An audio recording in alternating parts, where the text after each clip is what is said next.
بڑے جانوروں کی قربانی کے بارے میں انتہائی اہم معلومات۔ اونٹ اونٹنی، بیل گائے، بھینس بھینسا اور کٹے میں 7 افراد شریک ہو سکتے ہیں، اور بکری بکرا اور بھیڑ دمبا میں صرف ایک فرد واجب قربانی کر سکتا ہے۔ بڑے جانوروں میں یہ ضروری نہیں ہے کہ 7 افراد ہی شریک ہوں، بلکہ 7 سے کم افراد بھی شریک ہو سکتے ہیں۔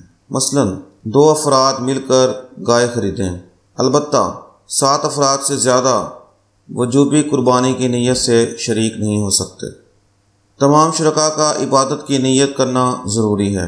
قربانی چونکہ ایک مستقل عبادت ہے، اس لیے اس میں عبادت کی نیت بھی ضروری ہے، اور بڑے جانوروں میں حصہ لینے والے تمام افراد کا عبادت کی نیت کا ہونا ضروری ہے۔ اگر کسی کی نیت محض گوشت کی ہو تو سب کی قربانی خراب ہو جائے گی، اور قربانی کے جانور میں عقیقہ اور ولیمہ کا حصہ رکھنا جائز ہے، کیونکہ عقیقہ اور ولیمہ بھی عبادت ہے۔